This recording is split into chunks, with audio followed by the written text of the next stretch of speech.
지구가 태양으로부터 적당한 거리에 떨어져 있습니다. 중심별이 태양이죠, 우리. 자, 그래서 지구가 태양으로부터 적정한 거리만큼 떨어져 있어서 액체 상태의 물이 존재할 수 있는 범위 내여서 우리가 지금 지구에 살고 있는 거다. 이 얘기입니다, 지금. 지구가 너무 가까워도, 지구보다 너무 멀어도 안 되는 거지. 응? 지구보다 가까워서는 너무 가깝고, 그리고 지구보다 멀리 떨어져 있으면 너무 멀고. 자, 생명 가능 지대에 지구가 들어가 있는 겁니다. 자, 그 다음에 태풍이 나오는데, 얘들아, 태풍 발생 지역이 어디야? 얘 어디서 발생하니? 더운데. 더운 어디? 어디? 어디? 육지야, 바다야? 바다에서 발생합니다. 태풍 육지에 상륙하면 소멸돼. 왜 그러냐면 태풍이 움직일 수 있는 에너지원을 어디로부터 공급받아? 물로부터 공급받아. 물. 그러니까는 따뜻한 지역의 바다, 적도 바다에서. 그래서 일단 태풍이 발생하면 우리나라에 어떤 영향이 있어? 날씨가 일단 변하잖아. 그러니까 수권과 기권 사이의 상호작용에 해당합니다. 발생은 바다에서 했어. 그래서 수권이야. 그런데 우리나라에 태풍이 다가오면 우리 벌써 뭐해? 기상특보 발효하잖아. 그래가지고 일기예보 계속 나오잖아. 뭐 조심해라, 뭐 조심해 이렇게 나오잖아. 날씨가 바뀌니까. 그래서 날씨는 기권입니다. 얘들아, 날씨 변화는 기권이야. 자, 지금 선생님이 태풍의 발생으로 수권과 기권 사이의 상호작용을 설명했는데, 자, 요 시간에 공부할 게 지구 시스템의 구성 요소. 이게 뭐라고 그랬어? 지구 시스템의 구성 요소가 뭐라고 그랬어? 좀 전에 뭐 배웠어? 뭐 배웠냐니까? 기억이 안 나? 옳지, 기권. 수권. 직권. 외권. 생물권 배웠죠? 이게 지구 시스템의 구성 요소라니까? 이 5가지가. 지구 시스템의 구성 요소 하면 뭐 떠올려야 된다고? 수권, 직권, 기권, 생물권, 외권 떠올려야 된다고. 자, 그래서 얘네들의 상호작용을 알아보는 시간입니다. 이 시간은. 자, 각 권역은 요거죠, 요거. 각 권역은 서로 상호작용을 통해 영향을 주고 받습니다. 자, 근데 다른 권역하고의 영향을 주고받는 건 말할 것도 없고 그 한 권역 내에서도 서로 영향을 주고받습니다. 생물권과 생물권 사이에, 기권과 기권 사이, 직권과 직권 사이에도. 자, 그래서 끊임없이 물질 교환과 에너지 이동이 일어나는데 이런 상호작용을 통해서 지구 시스템이 유지가 된다고 볼 수가 있습니다. 자, 여기 보시면 상호작용의 이해가 이렇게 나옵니다. 자, 화살표를 잘 보셔야 됩니다. 요 화살표에 따른 설명입니다, 지금. 기권이 직권에 미치는 영향이란 뜻이야. 그래서 사막에서 바람에 의해 침식작용, 바람이 기권이란 얘기죠, 지금. 기권. 그 다음에 화산활동에 의해서 화산재, 화산가스가 어디로? 기권으로 분출이 됩니다. 그래서 기권이 직권. 그 다음에 요거 2개를 붙였어, 얘들아.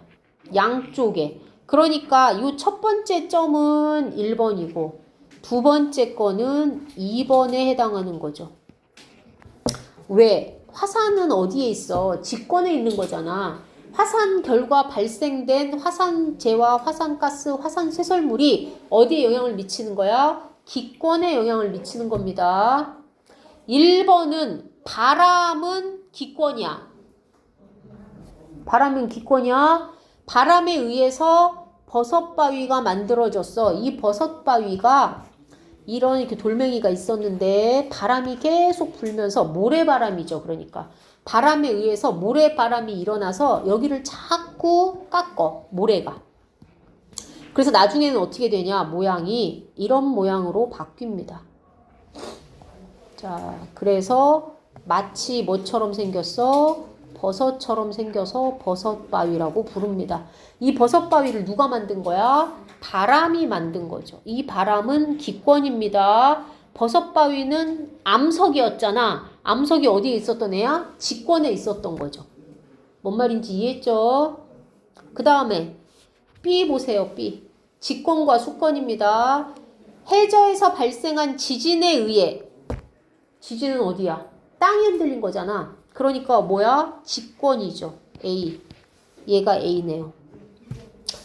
지진 해일이 발생합니다. 수권. 파도에 의한 침식으로. 파도는 수권이죠. 해식동굴 해안 절벽이 만들어진다. 얘는 B겠죠. B. 자, 그 다음에 C. 그러니까 뭐가 뭔지 알겠지? 이걸 여기 지금 보시면 얘들아 이 화살표 방향이 두 개가 물론 기권과 수권 사이의 상호작용을 하나로 C라고 묶었는데 문제가 기권의 영향으로 수권이 변한 건지 수권의 영향으로 기권이 변한 건지를 찾아야 할 때가 있어서 선생님 지금 일일이 설명을 하고 있는 거야. 자, 해수면 위 바람의 영향으로 표층해류가 발생한다. 바람은 기권, 표층해류는 수권입니다. 자, 그럼 1번. 기권, 수권. 1번.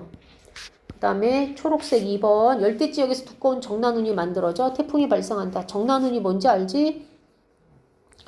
이렇게 위아래 높이가 높은 구름. 층운형 구름 말고 뭉게구름 같이 생긴 거. 그게 정난운입니다.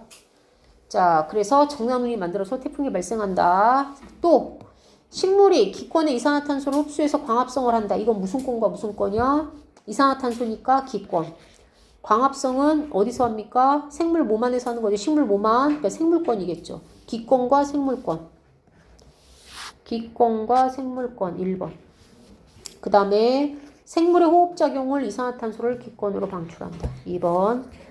그 다음에 식물 뿌리가 자라면서 주변 암석에 풍화시킨다. 생물권, 직권. 1번. 직권의 토양은 다양한 생물이 살아갈 수 있도록 한다. 직권과 생물권. 2번. 지금 화살표 방향에 따라서 선생님이 나누고 있는 거야. 바다에서 조류가 대량 번식하여 적조가 발생한다. 조류는 뭐니? 조류. 조류가 뭐야? 아니야. 해조류야, 해조류. 해조류가 뭐야? 대량 번식. 아니! 옳지! 미역, 다시마, 이런 게 해조류야. 알겠지? 조류라고 해. 해자 빼고. 알겠어? 조류가 번식이잖아. 밀물 썰물은 아닌 거지. 그걸 조류라고 하는 것도 맞아. 얘들아, 여기 이 조류는 번식이니까 바다에서 조류면은 설마 날아다니던 새가 바닷속으로 들어가진 않으니까 걔는 제끼고 그 다음에 밀물 썰물을 번식시켰다고 해? 아니죠. 그럼 뭐야? 나머지 하나. 해조류 얘기하는 겁니다. 아셨죠? 적조가 발생한다. 이건 뭐냐? 적조는? 적조는 뭐야? 적조현상. 붉게 보이는 거야. 뭐? 플랑크톤. 플랑크톤 때문에. 미역이 먹이가 되는 거지. 플랑크톤의 먹이. 그래서 플랑크톤에 의해서 적조현상이 일어나. 큰일 났네. 자, 그래서 이게 이 순서가 요겁니다. 파란색으로 쓰자. 1번, 여기 1번. 아, 이렇게 파란색으로 쓰면 안 되나? 아이씨. 여기 1번, 검은색 1번, 여기 1번. 그 다음, 해양생물이 바다로부터 필요한 성분을 얻는다. 아, 잠깐만. 이게 1번. 미안. 이게 2번. 이게 2번. 여기 또 복병이겠네. 단어 모르면. 자, 되셨죠?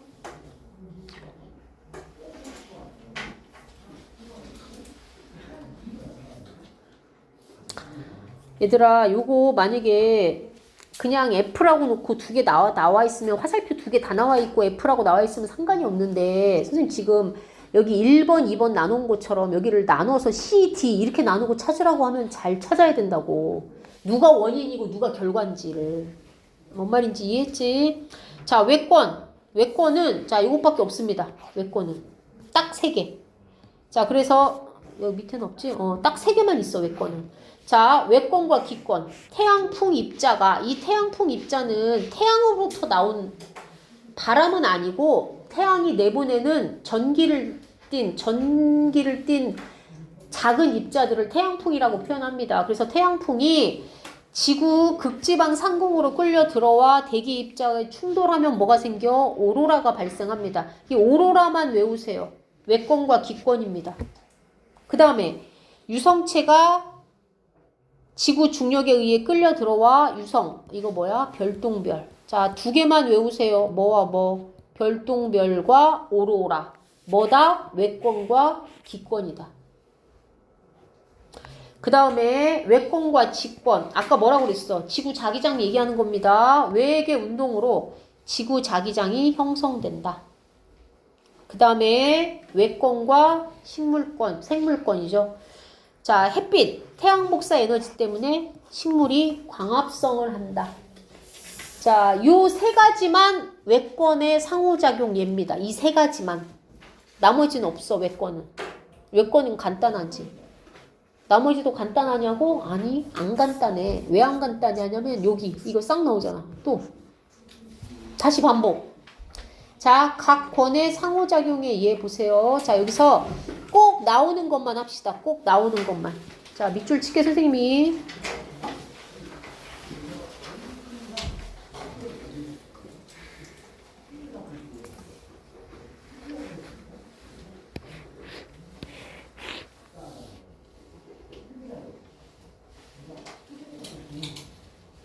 꼭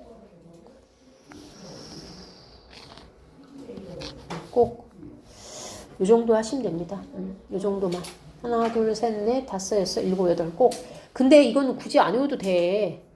이거는 여러 번 보면 무슨 권역인지를 찾으면 돼. 물인지, 공기인지, 땅인지, 생물인지만. 외권은 여기 없어, 얘들아. 외권은 딱 이거 3개야. 이거 3개. 알겠죠? 외권은. 자, 지구 시스템의 구성 요소가 생명체 존속에 기여하는 원리. 자, 일단 직권은 뭐였어? 지표 환경의 다양화죠. 지표 환경의 다양화. 자, 그 다음에 초대륙 판게아가 분류되면서 다양한 기후 및 이거는 이거는 이걸 뭐라고 말해야 되나? 이거 지표 환경의 변화 말고 다른 말이 딱 안 떠오른다. 자, 그 다음에 기권. 자, 기권은 여기 대기대순환 지구 에너지 평형에 기여한다. 그 다음에 아까 얘들아 지구 자기장은 외권이야. 근데 오존층은 기권입니다. 왜? 이게 어디에 있어 오존층이? 기권에 옳지 성층권에 있었잖아. 그러니까 얘는 기권이야. 지구 자기장은 외권이고 그 다음에 수권. 자, 지구의 에너지 평형이죠. 제일 중요한 것.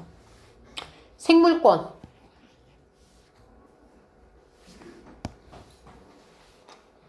생물권은 자, 광합성이 제일 중요하죠. 광합성에 의한 산소 방출. 그 다음에 외권, 아까 얘기했죠. 태양 에너지를 막아주는 지구 자기장. 그 다음에 태양 에너지, 태양 햇빛이 외권에 있다는 거. 자, 이 정도 해주면 됩니다. 자, 선생님이 걱정하는 건 3번이 아니라 여기입니다. 여기 동그라미 3번. 자, 이게 시험에 나옵니다. 각 권역이 이 그림으로. 그러니까 그림은 이걸 주고 내용은 이 내용이 나오면 좋지만 이 내용이 나옵니다. 섞여서 나옵니다. 자, 그래서 선생님 지금 빨간 거 친 거는 무슨 권역과 무슨 권역 사이의 상호작용인지 꼭 알아야 되는 겁니다. 꼭. 자, 나머지 밑줄 안 친 거에서도 나올 수 있는데 밑줄 친 게 주로 나와서 지금 얘기했어. 자, 여기 보세요. 4번. 인간 활동이 지구 시스템의 상호작용에 미치는 영향. 일단 제일 문제가 화석연료의 사용이죠. 이게 지구온난화를 유발하는데 여기서 발생하는 이산화탄소 기체 때문에 그렇습니다. 자, 이거죠.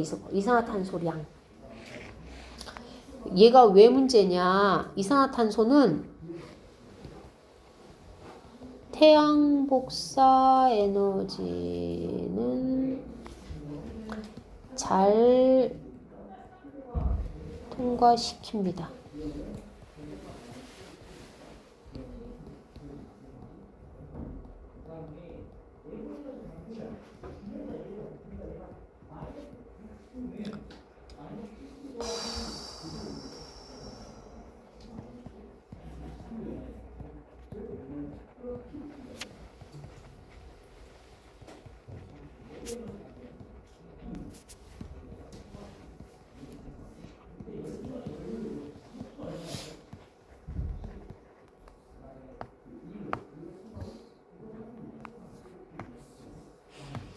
얘들아, 태양 복사 에너지는 누가 누구한테 주는 에너지야? 태양이 지구한테 주는 겁니다. 그러니까는 지구 입장에서는 흡수하는 에너지야. 태양 복사 에너지는. 그러면 생각을 해봐. 대기층에 이산화탄소가 많아. 근데 이산화탄소가 태양 복사 에너지는 잘 흡수를 시켜. 그러니까 통과를 시켜. 그 얘기는 햇빛이 빛나는데 햇빛을 지구로 잘 흡수한다는 얘기야. 100% 흡수를 해. 그럼 문제가 흡수했으면 흡수한 만큼 방출해야 돼. 내보내야 된다고 다시 바깥으로. 근데 이산화탄소는 뭐가 문제냐면 햇빛은 흡수를 잘 시켰어. 그러니까 지구가 따뜻해졌죠? 지구 복사 에너지는 바깥으로 내보내야 돼. 근데 그걸 안 한다니까? 지구 복사 에너지가 일부는 내보내고 일부는 다시 이산화탄소 대기층에 부딪혀서 어떻게 되냐? 반사가 돼서 지구로 다시 내려와. 그러니까 봐봐. 지구 입장에서 햇빛도 받지, 지구 복사 에너지도 받지. 그러니까 지구의 온도가 점점 어떻게 되는 거야? 올라가는 게 그게 문제라고. 온실기체의 제일 많은 양을 차지하는 건 수증기야. 수증기가 더 온실 효과를 나타내. 근데 문제는 수증기의 양은 대기권에만 있는 게 아니라 대기에 있던 수증기는 다시 구름이 되고 비가 돼서 땅으로 떨어지고 다시 구름 하늘로 올라가고 이게 순환이 원활해. 근데 이산화탄소는 물론 이산화탄소도 순환을 합니다. 식물 몸으로 들어갔다가 그게 식물 몸에서 어디로 다시 땅으로 들어갔다가 땅에서 뭐 바다로 바다에서 대기로 이렇게 돌아다니는 건 맞아. 맞는데 수증기처럼 100% 완벽하게 순환이 안 일어나. 왜? 식물을 봐봐. 나무가 있어. 그러면 나무가 양이 항상 일정해야 걔가 이산화탄소 그 광합성에 의해서 이산화탄소를 흡수하는 양이 일정할 거잖아. 근데 사람들이 식물을 가만히 놔두냐고. 안 그러잖아. 며칠 전에도 산불 나가지고 어떻게 됐어? 다 태워 먹었잖아. 그리고 화장지 만든다고 종이 만든다고 나무 베잖아. 그게 문제라니까. 식물이 없어져. 그러면 광합성을 하려고 흡수하는 양이 어떻게 돼? 줄어들겠죠. 그럼 이산화탄소가 어떻게 돼? 식물 몸 안으로 안 들어가. 흡수가 안 돼. 그럼 다 어디에 있어? 그냥 그게. 공기 중에 있는 거잖아. 우리가 더군다나 숨 쉴 때 이산화탄소 필요해? 우리는 안 필요해. 그러니까 우리 이산화탄소를 들이마셔도 어떻게 해? 내보내 다시. 그러니까 그게 문제라고. 수증기는 아니야. 수증기는 지가 알아서 구름이 됐다, 비가 됐다, 물이 됐다 이렇게 도는데 이산화탄소는 순환을 하고 싶어도 사람들이 나무를 어떻게 해? 다 베잖아. 개발한다고 베내고 산불 나서 베내고 그렇잖아. 그러니까 심어놓은 나무의 양이 어떻게 돼? 유지가 돼야 되는데 유지가 안 돼. 그리고 그 나무 내가 불태워서 다 죽인 나무를 만들어내려면 어떻게 걸려? 30년, 100년 이렇게 걸려. 그럼 그 시간 동안 어떻게 되는 거야? 이산화탄소 흡수가 안 되는 거지. 그러니까 대기권의 이산화탄소의 양이 어떻게 될 수밖에 없어? 늘을 수밖에 없죠. 뭔 말인지 이해했어? 그리고 사람이 먹는 고기가 또 문제야. 온실기체의 첫 번째 제일 많은 양을 차지하는 게 이산화탄소가 아니야. 수증기야. 근데 수증기는 알아서 순환을 하니까 상관이 없는데 이산화탄소는 알아서 순환을 못한다는 거지. 인간 활동에 의해서. 그게 제어가 되는 게 문제인 겁니다. 자, 그래서 여기 보시면 직권은 풍화작용이 활발하죠. 그 다음에 생물권은 기후변화에 영향을 미치죠. 우리가 인간이. 그 다음에 수권은 이 온도 때문에 이 이상기후 때문에 너무 온도가 높아져서 빙하가 감소해서 해수면이 상승이 일어나고 역시 해수면이 상승한 이 해수에 녹아 들어갔던 이산화탄소 양이 증가하면서 해양은 해양대로 해양 산성화가 진행이 됩니다. 자, 그래서 인간에 의한 이산화탄소 발생량의 변화가 지금 여기 나와 있는 내용입니다. 자, 숲이 파괴되고 과잉 경작으로 인해서 사막화가 진행이 되죠. 사막화가 일어나면 이때 지표에 뭐가 증가해? 반사율이 변하겠죠. 자, 그러니까 이 사막화가 진행이 돼서 이 맨땅이 나타나면 이 맨땅은 어떻게 된다고? 태양 복사 에너지를 그대로 흡수한다고. 이렇게 숲이 있어야 얘네들이 뭐 어떻게 해? 반사도 일어나고 하지. 문제는 반사율이 변합니다. 자, 그래서 사막 지역이 확대되면 생물 서식지 파괴되는 건 말할 것도 없고, 우리나라는 당장 뭐의 피해가 심해? 황사 피해가 심하죠, 봄에. 응? 자, 그 다음에 수질오염, 대기오염은, 자, 읽어보시고,